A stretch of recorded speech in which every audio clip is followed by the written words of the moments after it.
సంక్రాంతికి జనం సొంతూళ్లకు వెళ్తూ ఉండటంతో బస్టాండ్లు రైల్వే స్టేషన్లు కిక్కిరిశాయి. జాతీయ రహదారులపై భారీగా ట్రాఫిక్ జామ్ అయింది. ఎంజీబీఎస్, జేబీఎస్ బస్టాండ్లు జనంతో నిండిపోయాయి. ఇక సికింద్రాబాద్ నాంపల్లి రైల్వే స్టేషన్లు ప్రయాణికులతో నిండిపోయింది. ఇక పంతంగి టోల్ ప్లాజా నుంచి మరింత సమాచారం అనిల్ అందిస్తారు. అనిల్, అక్కడ రద్దీ ఎలా ఉంది?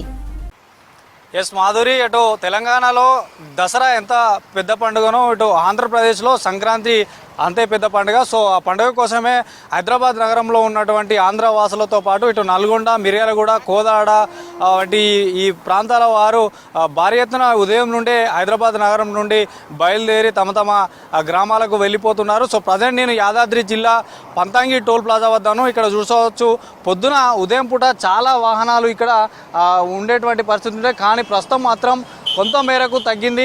ఎందుకంటే ఉదయం పూట ఒకేసారి నైట్ ఉన్నటువంటి వెహికల్స్తో పాటు ఉదయం స్టార్ట్ అయినటువంటి వెహికల్స్ రెండు కలయికతో పూర్తిగా ఇక్కడ మొత్తం మాత్రం జామ్ అయినటువంటి పరిస్థితి. కానీ ప్రస్తుతం మాత్రం స్లోగా మూమెంట్ అనేది కొనసాగుతుంది. సో ఈరోజు సాయంత్రం కల్లా కూడా మళ్ళీ కూడా ఈ టోల్ ప్లాజా వద్ద కూడా పెరిగేటువంటి ఏదైతే వాహనాల రాక కూడా పెరిగేటువంటి అవకాశం ఉంటుంది. ఇటు ఆర్టీసీ స్పెషల్ బస్సులు వేసింది. ఆ ఆర్టీసీ స్పెషల్ బస్సులతో పాటు తమ సొంత వాహనాలలో కూడా తమ గ్రామాలకు కానీ నగరాలకు కానీ ఇక్కడ నుండి వెళ్ళిపోతున్నటువంటి పరిస్థితి. సరే, సంక్రాంతి సెలవులు వచ్చాయంటే చాలు ఇక హైదరాబాద్, విజయవాడ జాతీయ రహదారి వాహనాల జాతర, సంక్రాంతి జాతరకు ఈ వాహనాల జాతర తోడైతే ఎలా ఉంటుందో అలా వాహనాల బండ్లు అనేటివి కనిపిస్తుంటాయి. సో మొత్తంగా వాహనాలు ఈ పల్లెటూరులకు భారీగా వెళ్తుంటాయి. సో గంటల తరబడి కూడా ట్రాఫిక్ నిలిచిపోయినటువంటి పరిస్థితి మనం ఇందాకే చూసినాం. అటు ఎల్బీ నగర్ కానీ, హయత్ నగర్, అబ్దుల్పూర్ మెట్టు ఆ ప్రాంతాలలో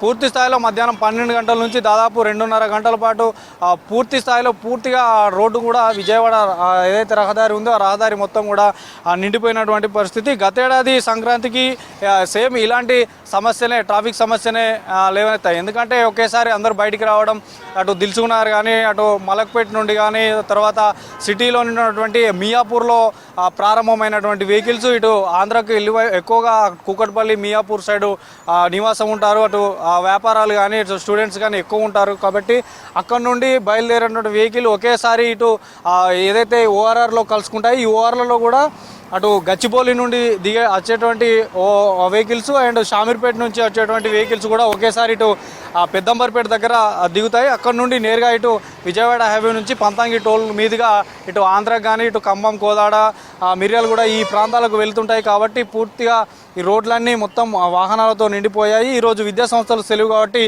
ఈరోజు నుంచి సెలవులు కాబట్టి ఈరోజు రేపు ఇంకా కూడా ఈ రద్దీ అనేది కొనసాగుతూనే ఉంటుంది. వాహనాల రాక అనేది ఇంకా పెరుగుతూనే ఉంటుందని చెప్తున్నారు. ముఖ్యంగా ఇక్కడ మెయిన్గా టోల్ గేట్ దగ్గర కూడా రేడియం స్టిక్కర్లు కానీ, ఇటు నెంబరింగ్ కానీ, ఏదైనా వాహనానికి సమస్య ఏర్పడితే దాన్ని టోయింగ్ చేసుకోవడానికి టోయింగ్ వెహికల్స్, అంబులెన్స్, ఫైర్, టీజీఎస్ఆర్టీసీకి సంబంధించినటువంటి ప్రత్యేకంగా ఏర్పాట్లు కూడా చేశారు. సో పూర్తిగా చూడొచ్చు, అటు 10 టోల్ గేట్లు 10 నెంబర్లు వేసి 10,000 ఉన్నాయి. 10,000 నుండి ఒకేసారి అటు ఏదైతే హైదరాబాద్ నుండి ఇటు వచ్చేవారు ఆంధ్రాకు, విజయవాడ వైపు వెళ్ళే వారికి అనుమతిస్తున్నారు. కేవలం హైదరాబాద్కి ఎంట్రీ కావాలంటే కేవలం 2 ద్వారాల నుంచే, 2 ఎంట్రీల నుంచే ఇటు చేస్తున్నారు. ఓన్లీ పోవడానికే 10 ఎంట్రీలను ఇచ్చినాం.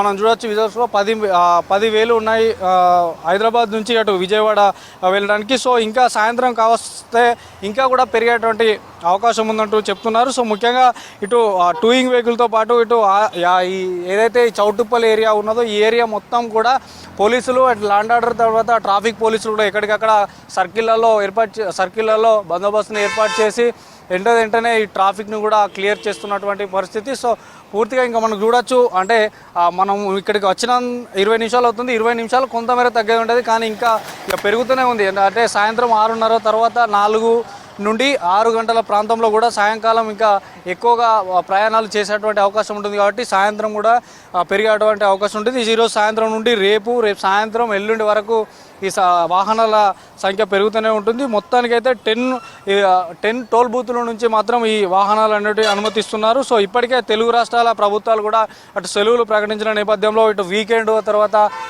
ఇలాంటి క్రమంలో క్రమంగా ఉదయం నుంచి గమనిస్తే క్రమంగా పెరిగినటువంటి ఈ టోల్ దగ్గర వాహనాలు అనేది కొంత మేరకు తగ్గి ఇప్పుడు సాయంత్రం ఇంకా పెరుగుతూనే వస్తుంది. ఇటు ముఖ్యంగా ఏపీలోని నందిగామ ఇది టోల్ ప్లాజా అనేది 200 ఈ హైవే మొత్తం 273 కిలోమీటర్లు యాదాద్రి జిల్లా చౌటుప్పల్ నుండి తర్వాత దండుమల్కాపూర్ నుంచి ఏపీలోని నందిగామ వరకు ఇది మొత్తం 181 కిలోమీటర్ల టోల్ రోడ్డు. ఈ టోల్ రోడ్డు కూడా పూర్తిగా ఎక్కడికక్కడ నిండిపోతూనే ఉన్నది. ఇటు ఆర్టీసీలో కూడా స్పెషల్గా బస్సులు ఏర్పాటు చేసి అటు తమ గ్రామాలకు వెళ్ళిపోతున్నారు. సో ఎంత సమయం పట్టింది మీరు అక్కడి నుంచి ఇక్కడికి రాని? ఆడికెళ్ళికి 4 గంటలు పట్టింది మామూలుగా. ఎక్కడి నుంచి వస్తున్నారు? మేము ఇబ్రాహీంపట్నం నుంచి వస్తున్నాం. 2 గంటలు పట్టింది ఇప్పుడు వీడికి.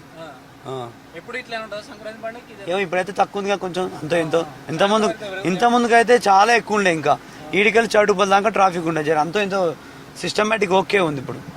మీకు చాలా అంత ముందుకైతే మీ వీడికెళ్ళి డీవీసీ దాకా ఉంది ట్రాఫిక్ మామూలుగా. ఇప్పుడైతే కొంచెం తక్కువ ఉంది, ఫటాఫట్నే వెళ్ళిపోతున్నాయి బండ్లు అయితే. అంటే ఉదయంతో పోలిస్తే మాత్రం సాయంత్రం ఇప్పుడు కొంచెం తక్కువ ఉంది, ఇంకా సాయంత్రం అయితే పెరిగేటువంటి అవకాశం ఉందని చెప్తున్నారు. సో ప్రజెంట్ మాత్రం యాదాద్రి జిల్లా పంతంగి టోల్ ప్లాజా మాత్రం ఇక్కడ వాహనాల రాకలైతే మందకొడిగిన కొనసాగుతున్నాయి. సో సాయంత్రం అయితే ఇంకా ఇక్కడ వాహనాల సంఖ్య పెరిగేటువంటి అవకాశం ఉంది. మాధురి.